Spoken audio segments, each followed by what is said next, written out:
بسم اللہ الرحمن الرحیم ان الحمد للہ والصلاة والسلام علی رسول اللہ صلی اللہ علیہ وسلم۔ محترم حضرات و خواتین، دلوں کے اعمال کی اس گفتگو میں آپ اور ہم اخلاص کے تعلق سے کچھ باتیں سن رہے تھے۔ اللہ تبارک و تعالی ہم سب کو مخلص مسلمان بنائے۔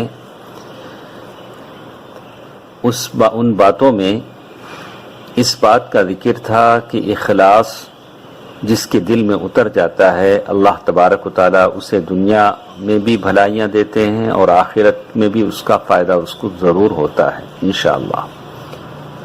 اس سلسلے میں دنیا میں جو فائدے اخلاص کے ملتے ہیں اس کی بات ہمارے ساتھ تھی۔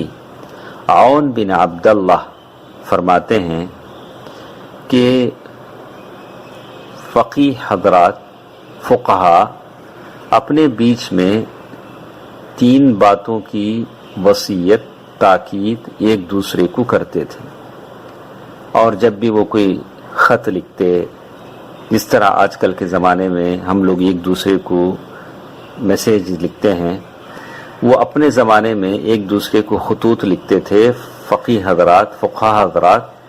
تو وہ 3 باتوں کی نصیحت ایک دوسرے کے لیے ضرور کرتے تھے۔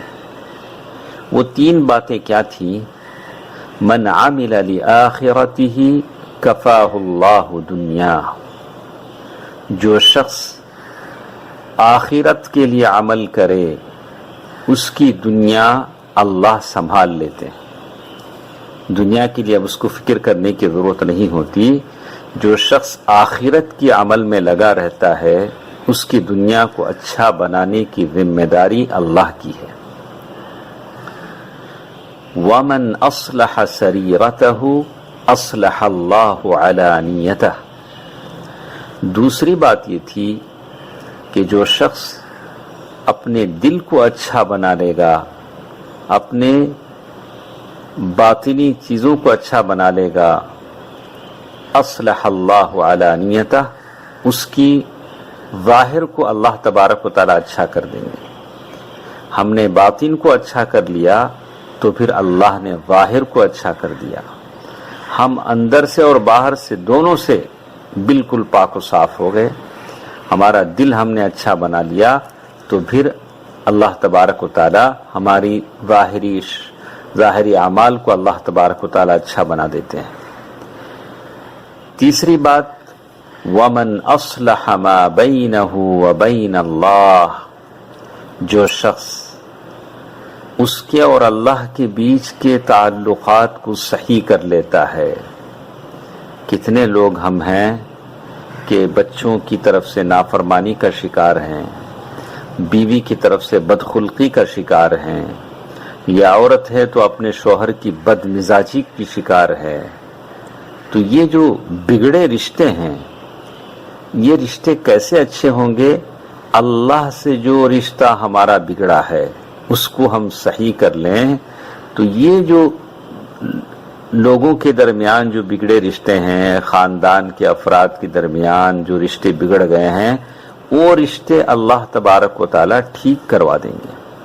وَمَنْ أَصْلَحَ مَا بَيْنَهُ وَبَيْنَ اللَّهِ، جو شخص اس کے اور اللہ کے بیچ کی اصلاح کر لے، اللہ تبارک و تعالیٰ کو راضی کرنے کے جتنے ذرائع اس کا استعمال کرے، أَصْلَحَ اللَّهُ مَا بَيْنَهُ وَبَيْنَ النَّاسِ، اللہ تبارک و تعالیٰ اس کے اور لوگوں کے بیچ کی جو تعلقات بگڑ گئے ہیں، اللہ تبارک و تعالیٰ اس کو اچھا بنا دیں گے۔ پھر آگے شیخ لکھتے ہیں صفحہ نمبر 93 پر، فَإِيَّاكَ أَن تَعْبَأَ بِالنَّاسِ أَوْ تَلْتَفِتَ إِلَيْهِمْ، ذرا بچ کے رہو، لوگوں کو خوش کرنے کی چکر میں اپنے آپ کو مت تھکاؤ، لوگوں کی توجہ حاصل کرنے کے لیے اپنی زندگی نہ لگا دو۔ او تتجمل لهم بعملک، اور اس چکر میں نہ پڑو کہ اپنے عمل کو خوبصورت بنا کر لوگوں کے سامنے پیش کرو۔ البتہ فاللہ یکفیک شأن الناس، لوگوں کے دلوں میں کیسے تمہارے لیے محبت ہو یہ اللہ تبارک و تعالیٰ کا کام ہے۔ اگر تم اللہ کے لیے کرو گے تو اللہ تبارک و تعالیٰ لوگوں کو تمہارا اپنا بنا دیں گے۔ اسی طرح ایک دوسری چیز جس کا ذکر اس میں کیا گیا ہے کہ اخلاص کے فائدے کیسے مجھے اور آپ کو ہوتے ہیں، کہا ان اللہ ینجی صاحب الاخلاص عند الشدائد والکروب، اللہ مخلص مسلمان اور مومن کو تکلیفوں اور مصیبتوں کے وقت نجات دیتا ہے۔ واقعی آج ہم بہت پریشان ہیں، مصیبتوں میں ہیں، اور اس سے اگر نجات پانا ہے، چھٹکارا حاصل کرنا ہے تو بس ایک ہی راستہ ہے، وہ ہے کہ ہم مخلص ہو جائیں، اخلاص حاصل کر لیں۔ اللہ تبارک و تعالی مصیبت کے بعد آسانی پیدا کر دیتے ہیں اور اس مصیبت کے غم کو خوشیوں میں تبدیل کر دیتے ہیں۔ اکرمہ بن ابی جہل کی بات آپ کو معلوم ہے۔ اکرمہ بن ابی جہل کون ہیں؟ اکرمہ بن ابی جہل یہ ابو جہل کے بیٹے ہیں، ابو جہل کے بیٹے ہیں۔ ابو جہل جو زندگی بھر اللہ کے نبی صلی اللہ علیہ وسلم کو تکلیف دیتا رہا، ویسے آدمی کے یہ بیٹے ہیں، اور ان کے تعلق سے یہ بات کہی جا رہی ہے جس میں بتایا گیا کہ جب مکہ فتح ہوا، ابو جہل کا تو بہت پہلے ہی وہ تو قتل ہو گیا تھا، لیکن اکرمہ بن ابی جہل جو ابو جہل کے بیٹے تھے، جب مکہ فتح ہوا تو ان کے من نے گوارا نہ کیا کہ اللہ کے نبی صلی اللہ علیہ وسلم کے پاس آئے اور مسلمان ہو جائیں، جیسے بہت سارے لوگ مسلمان ہو گئے، ابو سفیان مسلمان ہو گئے۔ یہ بھاگے بھاگے یمن کی طرف چلے گئے اور سمندر میں ایک جہاز پر سوار ہوئے، اور جیسے ہی جہاز پر سوار ہوئے سمندری طوفان نے ان کو گھیر لیا۔ تو جہاز چلانے والا تھا، کشتی چلانے والا تھا، اس نے کہا اخلصو، ارے بھائیو اب سارے خداؤں کو چھوڑو، ایک اللہ کو پکارو، ایک اللہ کو پکارو۔ اب تم کسی اور خدا کو پکارو گے تو یہ سمندری طوفان سے تمہیں بچا نہیں سکے گا۔